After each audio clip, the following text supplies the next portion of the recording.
अस्सलाम वालेकुम स्टूडेंट्स, हमारा नेक्स्ट टॉपिक है किरचॉफ्स रूल्स। तो स्टूडेंट्स, पीछे हमने ओहम लॉ भी पढ़ा था और सीरीज़ और पैरेलल कम्बिनेशन वाले फार्मूले भी पढ़े थे।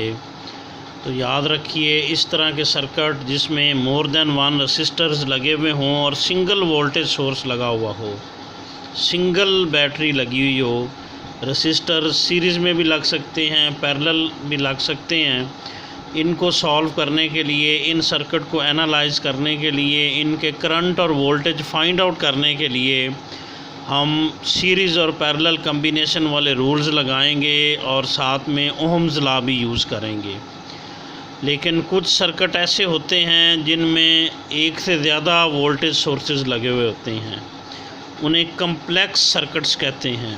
जैसे ये एक सर्किट है, इसमें ज़्यादा वोल्टेज सोर्स अगर लगा दिए जाएं, जैसे ये एक वोल्टेज सोर्स एक और लगा दें हम, तो इस तरह के सर्किट जिसमें मोर देन वन रसिस्टर्स हो और more than one voltage source हो, यानी रसिस्टर्स भी एक से ज़्यादा हों और वोल्टेज सोर्स यानी बैटरियां भी एक से ज़्यादा हों, इस सर्किट को एनालाइज करने के लिए, इसको सॉल्व करने के लिए, इसके करंट और वोल्टेज फाइंड आउट करने के लिए ओहम लॉ अकेला यूज़ नहीं हो सकता। सीरीज़ कम्बिनेशन या पैरेलल कम्बिनेशन के फार्मूले अकेले यूज़ नहीं हो सकते। तो इस तरह के सर्किट जहां मोर देन वन रसिस्टर्स और more than one voltage sources लगे हुए हों, उनको एनालाइज करने के लिए हम किरचॉफ्स रूल्स यूज़ करते हैं। तो किरचॉफ्स रूल्स दो तरह के हैं। एक है किरचॉफ्स फर्स्ट रूल, जो पहला है।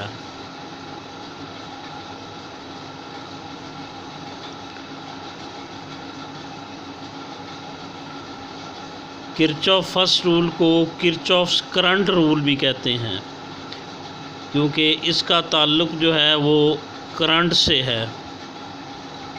तो किरचॉफ्स फर्स्ट रूल के मुताबिक एक पॉइंट पर मिलने वाले तमाम करंट्स का सम ज़ीरो होता है। Sum of all currents meeting at a point in a circuit is zero. Sum of all the currents meeting at a point in a circuit is zero. Circuit में किसी point पर मिलने वाले तमाम currents का सम zero होता है। तो ये याद रखिएगा कि मिलने में जो मीटिंग एट ए पॉइंट में दोनों तरह के करंट आ जाते हैं, उस पॉइंट की तरफ आने वाले भी और जाने वाले भी। जैसे स्टूडेंट ये देखें, यहाँ सर्किट में ये एक वायर लगी हुई है, इसकी रेसिस्टेंस R1 है, इस वायर की रेसिस्टेंस R2 है। इसमें से करंट फ़्लो कर रहा है I1, इसमें से करंट फ़्लो कर रहा है I2। ये दोनों करंट इस पॉइंट A की जानब आ रहे हैं। ये एक वायर लगी हुई है, इसकी रेसिस्टेंस R4 है, इससे करंट जा रहा है I4 और इससे करंट जा रहा है I3।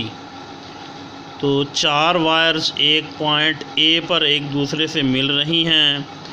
ये दो वायर में से करंट I1 और I2 इस पॉइंट की तरफ फ़्लो कर रहा है और इन दो वायर से करंट I3 और I4 इस पॉइंट से बाहर जा रहा है, आगे जा रहा है।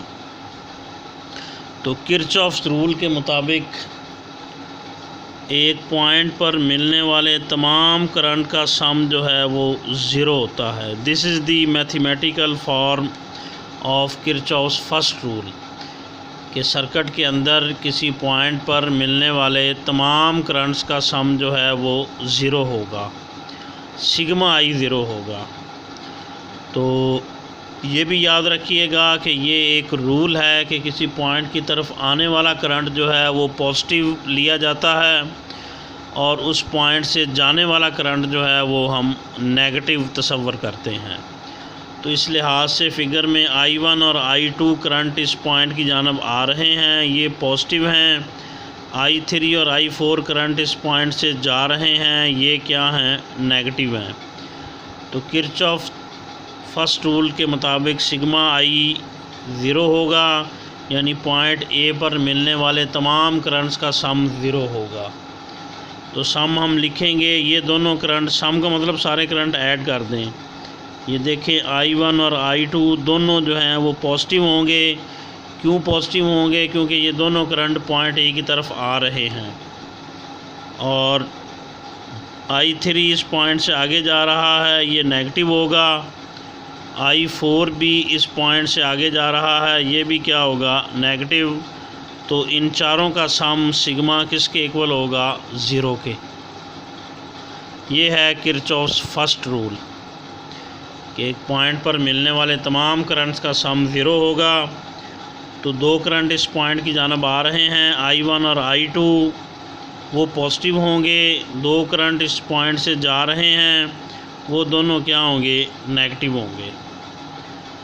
तो ये प्लस इधर रहने दें, माइनस को उधर ले जाएं इक्वेशन की दूसरी साइड पर इक्वलिटी की। तो ये इक्वेशन बन जाएगी जो I1 प्लस I2 इधर रह जाएंगे,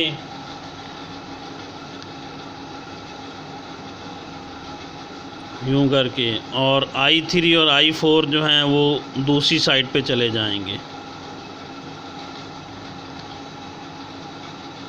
तो ये इक्वेशन यूँ बनेगी, I1 plus I2 is equal to होगा I3 प्लस I4, माइनस हम दूसरी साइड पर ले गए हैं। तो ये एक सेकंड डेफिनेशन बनेगी किरचॉफ्स फर्स्ट रूल की। तो I1 और I2 स्टूडेंट वो करंट हैं जो इस पॉइंट की जानब आ रहे हैं। I1 और I2 ये करंट हैं जो इस पॉइंट की तरफ आ रहे हैं। I3 और I4 वो करंट हैं जो इस पॉइंट से आगे जा रहे हैं। तो I1 और I2 की जगह हम लिख सकते हैं सम ऑफ करंट्स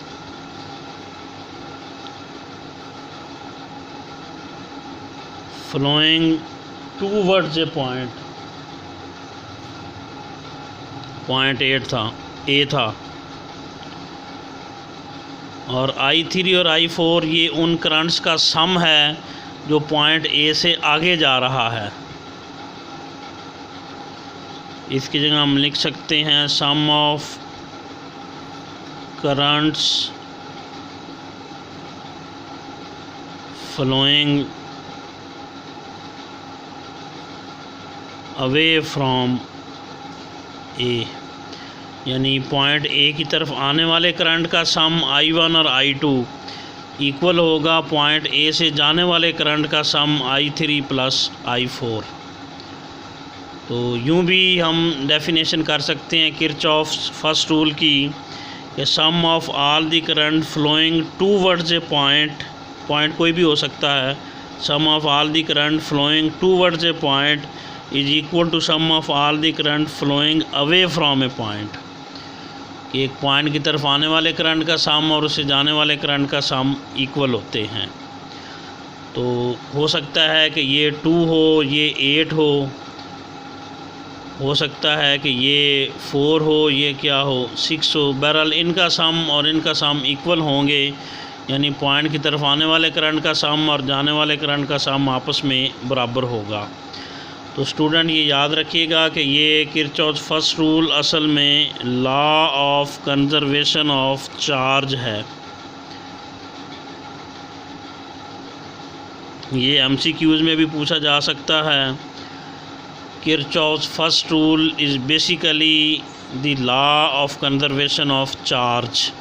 इसका मतलब चार्ज कांस्टेंट है, क्योंकि करंट का फार्मूला होता है I is equal to Q/T।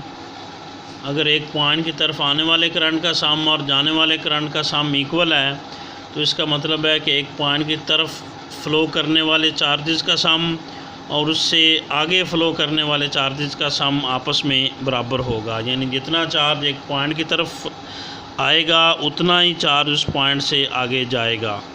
यानी चार्ज का कोई यहाँ पर सिंक या सोर्स नहीं होगा।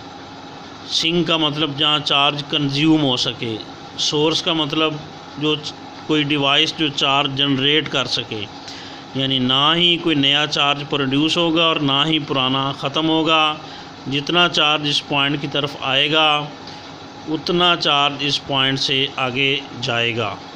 तो इस तरह किरचॉफ फर्स्ट रूल जो है ये basically law of conservation of charge है कि जितना चार्ज एक पॉइंट की तरफ फ़्लो करेगा उतना ही उससे आगे जाएगा।